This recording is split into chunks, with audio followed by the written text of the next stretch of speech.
Jan took me to see where she grew up in northeast Scotland. She wanted to confront issues from her childhood and her relationship with her parents. Is it hard to tell your parents for the first time? Yes. I mean, I have to admit, I was a bit of a chicken when I came to do it. I couldn't do it in person. I told my mother by telephone, and she put the phone down. And I called her back and said, look, you know, this is going to be in the papers. And that was followed by, you know, everything turning up at the front door, and 5 suitcases full of stuff with a letter saying that, you know, their son was dead and I was never to contact them again. It was very difficult for both of them to take the news, and I think the fact that it became public so quickly as well, I think they took as a bit of a shock. But the thing I find hard to understand is that their response was purely based around how it would affect them. I mean, I can remember my father saying, how do I go to the golf course to renew my subscription when everybody knows what you've done?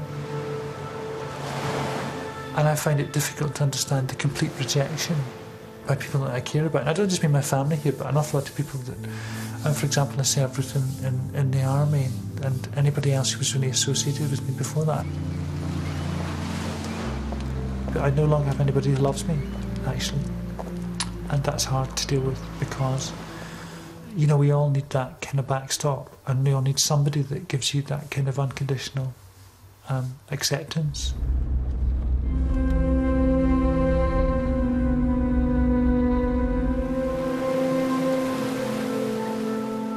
Jan couldn't take me to see her parents, but she took me to Dunnottar Castle to revisit her childhood memories.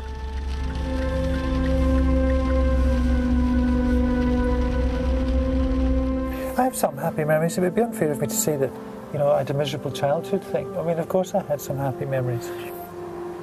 But it's a bit confusing for me being here, actually, to be honest with you. I was kind of dreading coming up here.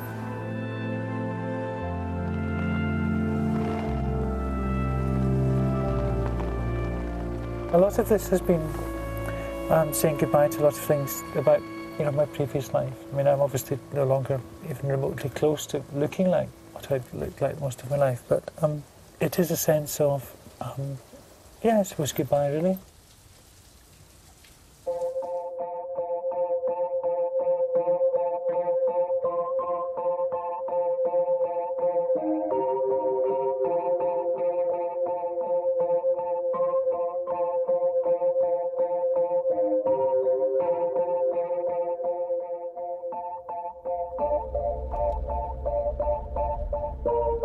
In the car, Jan talked about when she'd first tried dressing up as a girl. Then she took me to a park where she revealed a trauma she's never spoken about before, that she was sexually abused from the age of 12. I used to come up here and I would get a bag of clothes and stuff, and I'd go and get all dressed up and wander around the park here as a girl. It was really weird for me to live this kind of double life because I knew that there was something different about me. I wouldn't have been able to come to this park if you hadn't been here, actually, because the only way I can stand here and look at this is actually to talk about it. I wasn't entirely the victim. There was an element of consensual sex about it because this individual, I mean, used to meet me up here, but because I was dressed as a girl, treated me as a woman. And that was quite loving. In a way. And you'd meet him and it would all be quite sweet for half an hour, and then you'd get asked to do things or have things done to you, and you came away with it feeling great shame and feeling very dirty about yourself. And I wish I'd had somebody to talk to about it, but you know, my parents were not the kind of people that you went to with emotional issues. I was about 17 and I turned on this individual and said, if you ever do that to me again, I'll kill you. And I really wasn't kidding, actually. And he backed off, and that was like an affirmation of, oh, right, that's what you do as a man, is you're aggressive all the time.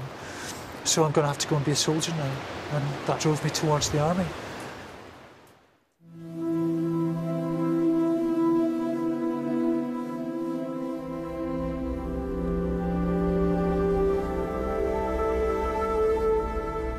As we drove back south, Jan was determined to face up to another part of her past. She'd arranged to meet Morag, the wife of 20 years that she'd deserted. Because I was so confused in my head, I actually walked out on Morag 2 years ago, which is something I'm not proud of, but I just couldn't cope with life. It was in March this year that I wrote to her and told her what I'd done. And within a day of writing to her, she wrote back and said, "It's fine, I'm just happy you're alive."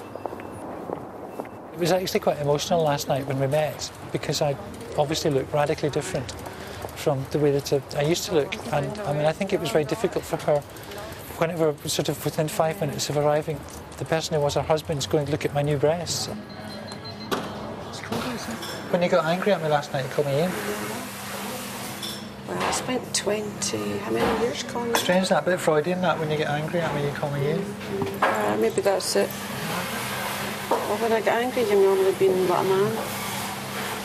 Selfish. Yeah, you get selfish. I did not. Monique, you really surprised me last night with picking an argument with me. That's right. As if I wouldn't. You did everything I was saying. I know, but you just get become so selfish, and that's when you become mean. Rubbish. Morag doesn't want to talk about her life with Ian, and I could see she wasn't as sure as Jan about the future. I love you very much, Morag. I know, thank I do, really. And I'm not saying that because I can't do that, I just mean it. Thank you. Okay. It's going to be all right, you know. Is it? You keep telling me that. It is going to be fine. Is it? Yes, promise you. Hope so.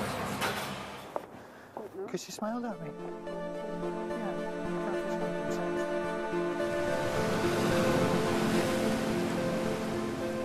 Back home in Blackpool, it's Remembrance Sunday.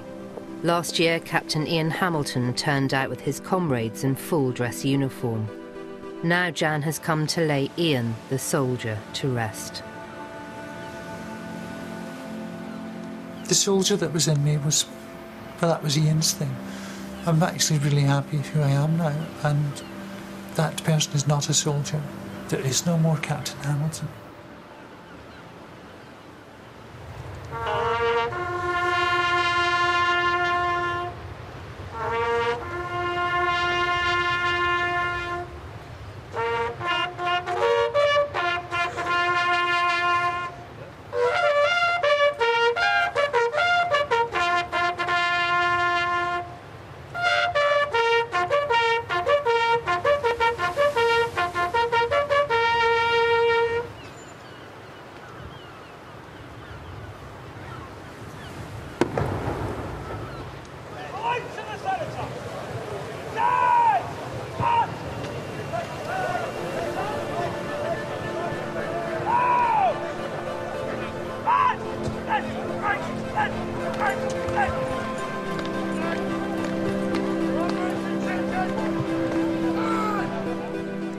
It's just weeks until the final stage of her transformation, when Jan returns to Thailand to have her genitals removed.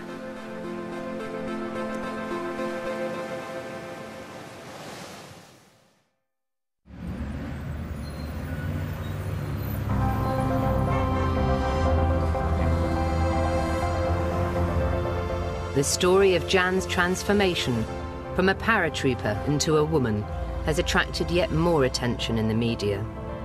She's come to London to appear on television.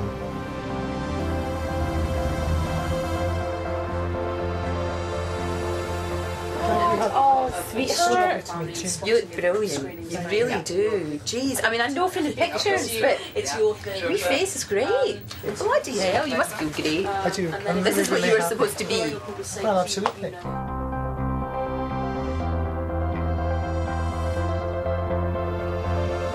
Here we go. So, Jan, great to see you. Thank you for having me. Looking very, very well, I have to say. You must feel at ease now with yourself. I do, I'm truly happy inside. The whole process of changing, I mean, when you look in the mirror now, you look completely different. And it was a real pioneering surgery that you had. Must have been incredibly painful as well. It was very sore, yes. Really have changed your face. I mean, there we can see you in recovery there. Oh, gosh. Oh. And now, what about the future? What do you think? What do you want to happen? My plan is called Operation Chop Them Off. OK. So I've got part 2 to go right, to OK. February the 1st next year. So when all of that's done, that's me finished. Right. And then I'm looking forward to kind of moving my life forward. Excellent. Well, I'll tell you what, I wish you all the very best with it. It's been an absolute joy to talk to you. You're a beautiful woman and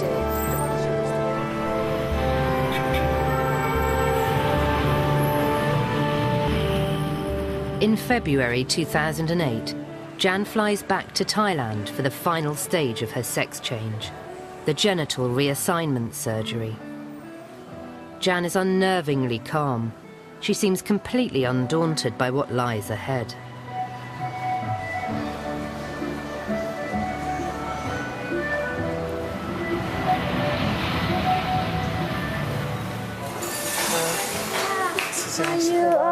Glad to meet you again.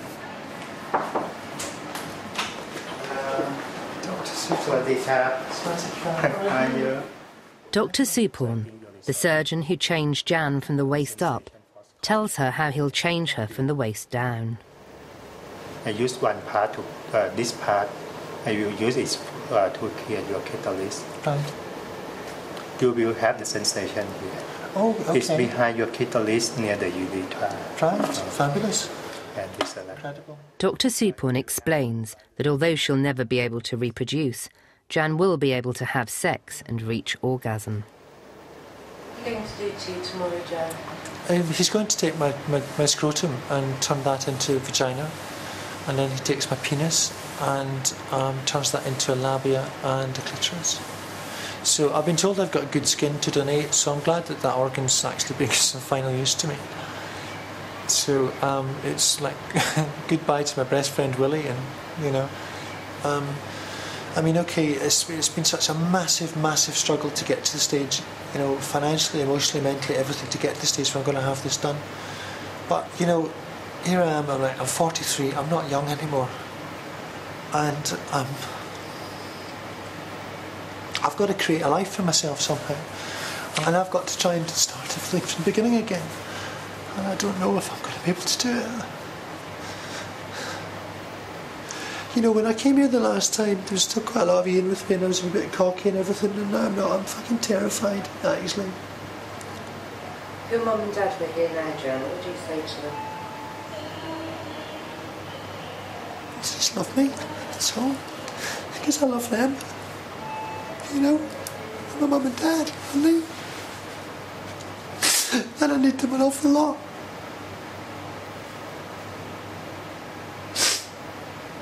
I'm really happy as a woman, and my heart's bursting, to be honest with you. It's broken, and I'm just desperate to be loved and love somebody. I'm so bloody lonely all the time.